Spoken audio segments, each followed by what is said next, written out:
hormati, ibu-ibu yang saya hormati, bapak-bapak jemaah salat isya dan salat tarawih yang saya hormati, adik-adikku sekalian, putra dan putri, serta cincin-cincin anak-anak yang luar biasa masih memenuhi musala kita ya. Puji syukur seperti biasa, senantiasa harus kita basahkan lidah kita dengan kalimat takbir alhamdulillah, karena sampai dengan detik ini kita masih diberi kesempatan Allah untuk mengabdi dalam rangkaian ibadah salat tarawih ya, di malam hari ke-28 ya, malam ke-28 ya. Selawat merangkaikan salam mari kita hadiahkan kepada Nabi besar Muhammad SAW. Semoga hari kita perbanyak selawat sehingga kelak nanti di yaumil akhir beliau mau mengakui kita sebagai umatnya. Bapak-bapak, ibu-ibu yang dirahmati Allah, ada fenomena yang cukup luar biasa viral, terutama yang saya lihat dengan mata kepala saya sendiri di beberapa daerah yang saya sempat mengisi di masjid-masjidnya. Tiba-tiba PKM naik ke atas mimbar, Inna lillahi wa inna ilaihi raji'un. Jadi aku meninggal ya kan. Biasanya kalau ada yang meninggal kalau diumumkan Inna lillahi wa inna ilaihi raji'un, ya kan Bu? Ternyata telah hilang jamaah dari masjid, dicari-cari sama BKM. Yang tadinya masjid tumpah ruah full sampai di teras-teras masjid nggak cukup, sekarang sab 2 sab saja sudah mengalami kemajuan, maju sabnya. Iya. Tadinya orang bersemangat, berheporia menjalankan ibadah salat tarawih berjamaah, sekarang sudah letoy Bu, luyu, letih, luyu, letoy, udah kena penyakit 4L ya. Lesu, letih, loyo, letoy. Empat. Iya, pada hilang sehingga BKM bingung. Bahkan ada di satu daerah tinggal 4. BKM 1, ya kan, imam, Bilal 1, jamaah 2. Astagfirullahaladzim. Ya inilah gambaran kita. Sekarang mana yang ramai di waktu-waktu ini? Mall, pasar, ya kan? Di rumah ramai tuh, dikumpulin anak-anak bersih-bersih rumah, ramai, nggak tarawih. Ayo bakar kue, Lailatul Bakar, ya, kue bawang, kue ini segala macam. Sibuk berhektorian mempersiapkan diri untuk Lebaran. Padahal Rasulullah SAW memberi gambaran 1400 tahun yang lalu, di 10 malam terakhir beliau mengikat sarungnya. Artinya apa? Beliau lebih mengencangkan daripada ibadahnya dibanding dia berheporia untuk menyambut Lebaran. Kata satu hadis, dalam hadis riwayat Bukhari dikatakan, Fatahilu Lailatul Qadr fil witri minal afri wal akhiri Ramadan. Cari kamulah malam Lailatul Qadar itu di malam ganjil, di 10 hari terakhir. Makanya Rasul ketika di 10 hari terakhir dia nggak tidur, tidurnya sedikit. Kalau kita sedikit tidur, kalau Rasul tidurnya sedikit.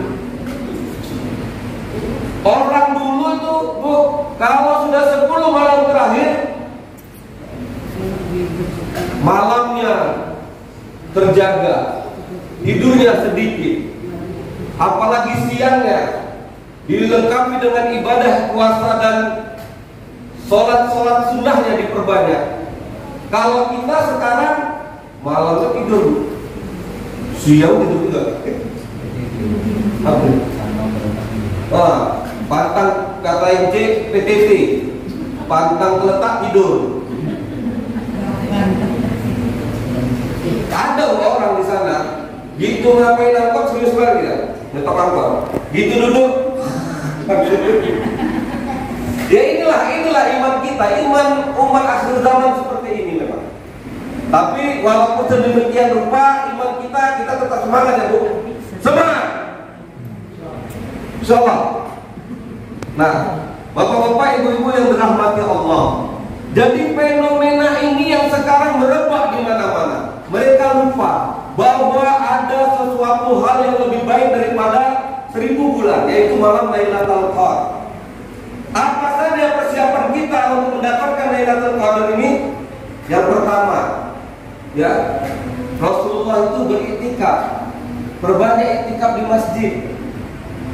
Kalau kita nggak iktikaf ya kan, banyak kita istrikaf, tidur di rumah sama istri. Kalau adik ini ketawa ya. Jadi kalau Rasul dulu iktikaf di masjid, kalau kita kebanyakan istrikaf ya. Nah, itu amalan Rasul yang pertama. Di dalam iktikaf diperbanyak istighfar, dibanyakkan sholat sunnah, dibanyakkan dia doa-doa. Baru yang kedua, dalam surat Al-Baqarah 185, wa yutukab biru, sebelum wa yutukab biru, wa yutumilu na'iddah, ya, lengkapin kamu bilangan puasa kamu. Bila kamu tidak melihat hilal di hari terakhir. Puasa itu Ramadan itu biasanya kalau nggak 29, 30 ya Bu. Ada yang 32? Tak ada yang 2. Nah, kalau nggak 29, 30. Jadi ketika di malam ke-29 tidak terlihat hilal, dikumpulkan anak-anak muda Bu ya. Anak-anak muda bukan pincil-pincil kayak gini Bu, tapi udah dewasa lah ya. Dikumpulkan anak-anak muda oleh satu badan majelis ulama yang disahkan oleh pemerintah. Dia kumpulkan, dites sehat atau tidak, matanya cerah atau tidak, ya kan? Dites ini, dan mereka disumpah, wallahi jangan pernah berbohong dalam melihat hilal. Jadi dibeli peralatan yang namanya teropong bintang, teropong bulan itu. Harganya berapa Bu? 50 juta. Ditaruh di atas gedung yang tinggi untuk melihat hilal. Nah, dilihatlah hilal. Gak kelihatan. Di malam yang ke-29 dilihat hilal. Gak nampak anak bulan, yang nampak THR. Wah. Jadi sekarang gampang menandai umat Islam ini Bu. Kalau dia sholatnya senyum-senyum, wajahnya gembira, cairlah THR-nya. Kalau dia agak-agak lesu, berarti belum cair THR-nya. Ada juga yang bingung-bingung. Ini THR tahyul ini. Tahiyat tak betul. Ya. Si tahyul asik digaji toke aja ya. Ntar lagi kamu THR ya. Kamu lagi nanti bekerja ya. Ntar lagi THR muncul. Nah. Jadi tadi Bu cerita tentang hilal tadi. Jadi dilihatlah hilal. Setelah kelihatan 1, 2, ya minimal 2 daripada titik-titik yang diberi untuk melihat hilal itu, maka setelah hilal ditetapkan, diadakan sidang isbat malamnya. Sidang isbat oleh majelis ulama malamnya, ya kan, ditentukan dengan berbagai macam dalil, ya. Rojali nggak ikut, yang ikut dalil sama dalil aja kan. Rojali nggak ikut. Jadi setelah diputuskanlah jatuhnya 1 Syawal. Maka sambungan dari ayat Al-Baqarah 185 tadi, walitukabbirullah, dan perbesarkan Allah, takbir atas nama Allah, besarkan Allah. Allahu Akbar, Allahu Akbar, Allahu Akbar, la ilaha illallah, wallahu akbar. Ini masjid sana ngomong, udah gila yang musola, udah takbiran. Nah, kita lagi ceramah. Jadi membesarkan nama Allah itu dimulai ketika jalan sholat maghrib ke masjid, ya kan? Ketika selesai berbuka kita bertakbir. Selesainya kapan, Bu? Bukan 3 hari. Kalau 3 hari Idul Adha. Tapi selesainya bertakbir itu setelah khatib naik mimbar. Itu batas terakhir. Jangan pula nanti sholat zuhurnya di 1 Syawal kita bertakbir pula, ya. Wah, nanti kekeh semua jamaah yang di belakang, ya kan? Wah, pagi Ustaznya lupa, ya kan? Nah, itu dia. Jadi setelah ini, Bu, banyak juga fenomena yang saya lihat. Dia bertakbir, Bu, di hari yang fitri, di mana orang-orang telah melewati tarbiyah dari Ramadan, mereka sudah kembali fitri, tapi langsung dicemari dengan maksiat. Ini terutama yang muda-muda nih, datang ke rumah. Assalamualaikum Pak Sam. Waalaikumsalam. Mau ngapain Pak Danu? Mau jemput Fitri. Kamu mau takbiran. Apa pula menjemput anak saya? Ini kan sudah balik. Ini kamu juga sudah balik. Belum, bukan mahramnya. Jangan cemari takbiran ini dengan maksiat. Wala taqrabu zina. Jangan dekati dengan hal-hal yang zina. Sekarang enggak, ini banyak bukan kejadian seperti itu. Betul apa betul, Bu? Betul, ya kan? Takbiran lagi ya, boncengan. Allah belakang ini juga, ya kan, dibonceng yang wanita. Membesarkan nama Allah dengan bermaksiat kepada Allah. Alhamdulillah dari marah kalau ada anak-anak seperti itu datang ke rumah minta izin mengajak anak wanita ibu, bapak dilarang, nggak boleh. Nanti Allah marah. Pak, kamu aja, nanti jam 8:30 atau jam 10:30 kami pulangkan. Saya pulangkan anak. Nggak boleh. Nanti pulang bawa martabak baik. Nggak, tetap nggak boleh. Tetap nggak boleh. Jadi ini nasihat abang dah lah ya, pelaku yang sudah duluan, ya kan. Janganlah seperti itu. Kalau seandainya terjadi hal-hal yang tidak kita inginkan, begitu padatnya laju kendaraan, terjadilah hal-hal yang tidak diinginkan, mati dalam kemaksiatan. Semua naudzubillah dari. Jangan hindari ini ya. Nah, itu 3 amalan tadi, Bu, ya. Nah, apa yang perlu kita cermati? Ini Ramadan tinggal 2 hari lagi, Bu. Kita ini insan yang sangat kotor, penuh dosa. Kalau seandainya Allah kasih dosa itu dalam bentuk bisul, mungkin kita gak bisa ke masjid, Bu. Di tangan bisulan, di kepala bisulan, ya, di belakang bisulan, di kaki bisulan, penuh dengan dosa kita ini. Kita ini manusia memang tempatnya salah, tempatnya dosa. Ada yang anak melawan kepada orang tuanya, dia tidak ingat sebagaimana orang tuanya itu bercucuran darah melahirkan dia. Ada keluarga yang satu dengan yang lainnya tidak bercakapan karena masalah warisan, sehingga memutuskan tali silaturahmi, padahal sama-sama lahir dari rahim yang sama. Ada bapak tidak cakapan dengan anaknya gara-gara tidak diberi warisan, atau gara-gara hal yang sepele sekalipun. Nggak bercakapan dengan orang tuanya bertahun-tahun, tak mau datang menjenguk orang tuanya. Kita ini insan yang penuh dosa. Mari kita resapi. Bukan yang berbicara ini di depan ini lebih baik daripada bapak dan ibu-ibu. Justru Allah menutupin aib kita masing-masing. Ini Ramadan, Masya Allah, Bu. Ini bulannya maghfirah, ampunan Allah. Apa yang diaminkan Rasulullah? Di tahun lalu saya juga jelaskan ini. Ada 3 hal. Ketika Jibril berdoa, ya, 3 hal. Ada ini di tangan saya ya. Ini 3 tapi tangan Ustaz 4 ya. Memang agak ini dia, agak ngikut dari ini kebiasaan dia. Jadi ada 3 hal. Ya, 3 hal ini. Yang dari tahun lalu juga saya singgung. Ketika Ramadan ini berakhir, yang diaminkan oleh Rasulullah SAW, yang berdoa Jibril ketika Rasulullah hendak menaiki mimbar menjadi khatib di 1 Syawal. Amin kata Rasulullah. Amin kata Rasulullah di tangga yang kedua.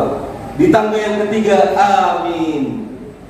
Lalu sahabat setelah selesai mimbar, setelah bubar sholat, ditanya, ya Rasulullah, kenapa engkau aminkan? Siapa yang berdoa? Tadi Jibril berdoa. Ya kan? Dalam hadis riwayat Hakim, hadis ini sahih. Bukdun itu, Bu, kalau bahasa celaka, di atas level celaka ya. Kalau bahasa kita, syukur, mampus, nah itulah. Ya kan? Kalau ya syukuri gue ya kan. Tapi ini bahasanya lebih tinggi lagi. Artinya bukdun, artinya lebih celaka, keterlaluan. Liman adraka Ramadan falam yughfir lahu. Ketika Ramadan datang kepadanya, dosanya belum diampuni lagi. Ketika Ramadan datang kepadanya, dosanya belum diampuni lagi. Berlalu Ramadan tahun ke tahun, dosanya masih belum diampuni. Padahal kata para ulama, jangankan kata para ulama ya, kata Imam Al-Bukhari di dalam kitabnya Kitabul Shaum, Kitabul Shaum, ya, dalam nomor hadis ke-37 Imam Bukhari berkata, man shoma Ramadana imana wa ihtisaban, ya kan? Ghafir lahu ma taqaddama min dzambi. Itu ada 2 teksnya, Bu. Ya, yang satu lagi man aqama Ramadan, ya kan? Imana wa ihtisaban. Ya kan? Ghafir lahu ma taqaddama min dzambi. Jadi ada 2 teks. Yang pertama, barang siapa di bulan suci Ramadan dia berpuasa dengan iman dan mengharap ampunan dari Allah, maka akan diampuni Allah segala dosanya, walaupun dosa itu sebesar buih di lautan. Gampang bagi Allah. Bagi yang kedua, teks yang kedua, barang siapa di malam Ramadan menjalankan daripada sholatul malam, qiyamul lail, ya, dengan iman dan mengharap ampunan dari Allah, maka Allah akan ampuni dosa-dosanya. Jadi ketika kita menangis di satu malam, di satu siang Ramadan, kita menangis, ingat dosa-dosa kita. Adik yang melawan sama abangnya, adik yang melawan sama orang tuanya, suami yang durhaka terhadap istrinya, atau sebaliknya istri yang durhaka terhadap suaminya. Kita ingat, teteskan air mata. Ketika kita bersujud, mohon doa, Allahumma innaka afuwwun karim tuhibbul afwa fa'fu anna ya karim. Ya, mohon doa ampunan kepada Allah. Siapa di antara kita yang merasa lebih baik daripada orang lain? Ana khairu minkum. Kita ini tempatnya dosa, benar? Benar Pak ya? Kita ini pada dosa. Karena ini malam terakhir mungkin agak-agak 1 jam lah ya. Agak-agak 1 jam. Iya Bu, 1 jam Bu. Iya, tapi matanya antum ya. Ya. Inilah Bu, kalau bisa kita merenung, istighfar banyak-banyak, ingat dosa-dosa kita. Ketika kita sujud, teteskan air mata. Teteskan air mata kita. Ya Allah, aku punya dosa kepada orang tuaku. Ampunilah orang tuaku. Ampunilah aku ya Allah. Ya Allah, aku durhaka terhadap suamiku. Ampuni aku ya Allah. Ampuni suamiku ya Allah.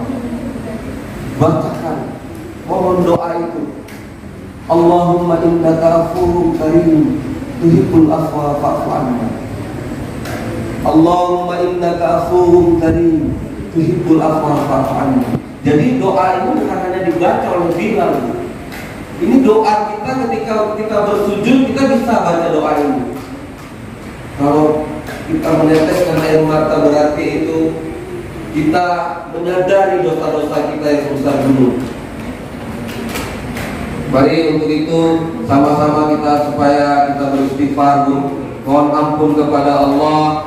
Astaghfirullah Rabbal baraya, astaghfirullah minal khataya, astaghfirullah Rabbal baraya, astaghfirullah minal khataya, astaghfirullah Rabbal baraya, astaghfirullah minal khataya, astaghfirullah Rabbal baraya, astaghfirullah minal khataya. Ibu Pak, kalau kita minta dimatikan lampu, kita tunduk dalam-dalam, kita resapi dosa-dosa kita, pasti kita menangis. Saya jamin pasti menangis. Kita ini kotor, bangsa.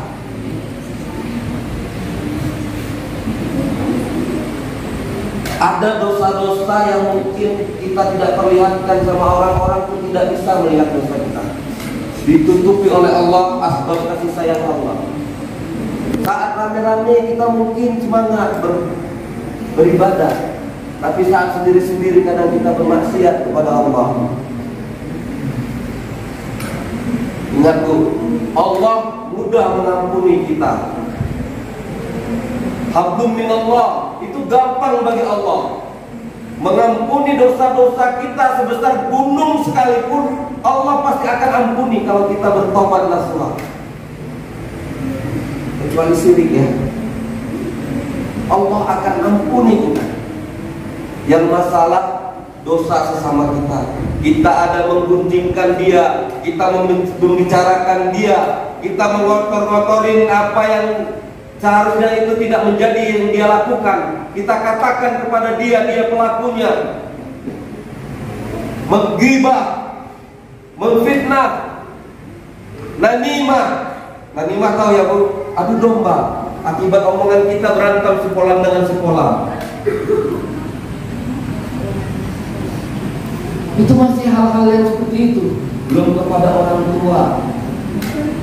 Kita yang masih kecil ini disuruh maknya, belikan dulu sayur ke sana.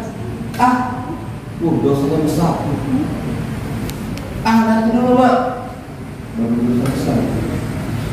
Suami dan istri lebih tinggi suaranya daripada suami, dosa besar.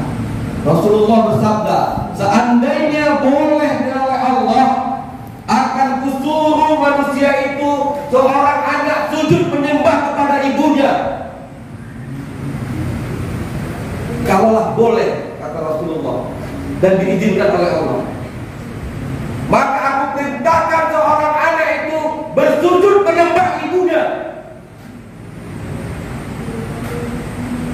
Seorang istri bersujud menyembah suaminya. Kalaulah boleh, kata Rasul. Begitulah martabat dan derajat seorang ibu. Begitulah martabat dan derajat seorang suami.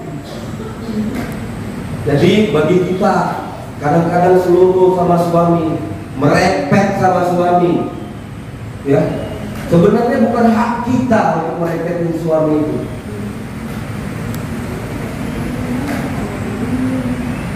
Dan nanti sehabisnya pulang di sini, kalau yang udah punya suami, minta maaf ya. Minta maaf. Adik-adik yang masih ada mamanya, mumpung masih ada mamanya, minta maaf ya. Minta maaf sama mama. Ridha Allah, ridha Allah itu terletak pada ridha orang tua. Kalau kita durhaka kepada orang tua, yakinlah hidup kita bakal merana susah. Jadi pada kesempatan ini agak serius memang kajiannya. Kenapa? Saya ingin menyentuh hati daripada bapak-bapak ibu-ibu sini. Seorang suami, tahukah kita? Saya meneteskan air mata tadi ketika sholat Jumat. Apa dikatakan? Kadang-kadang kita menjadi suami ini kadang-kadang merasa paling benar, paling hebat. Omongan kita ini harus didengar sama istri. Terkadang omongan kita ini menyakiti perasaan istri. Dia orang yang paling dekat dengan kita. Dia yang merawat kita. Dia yang mencuci baju untuk kita. Dia yang merawat anak-anak kita. Kadang-kadang ucapan kita yang menghancurkan, meluluhlantakkan hatinya. Ingat, ketika kita minta dia kepada orang tuanya dulu, niat kita untuk membahagiakan dia. Tetapi setelah kita dapat, kita sia-siakan. Ini durhakanya seorang suami. Makanya sampai di sini nanti kalau bisa memohon ampun dan memohon ampun kepada Allah, minta maaflah kepada istri dan suami. Insyaallah ya Pak. Ya adik-adik kepada ibunya ya, insyaallah ya. Mungkin ini saja yang dapat saya sampaikan. Saya sebenarnya mau ngomong 1 jam, cuman sudah haus juga terasa. Ya, kan? Jadi sampai sini Bu, kita ini tempatnya dosa. Mari kita anggaplah ibadah kita ini ibadah yang terakhir. Gak ada yang menjamin tahun depan saya masih berdiri di sini, ya. Ataupun tidak ada yang menjamin Ince masih duduk di situ, Pak Sam masih duduk di sini. Gak ada yang menjamin. Dalam satu riwayat hadis 70 kali malaikat melihat kita.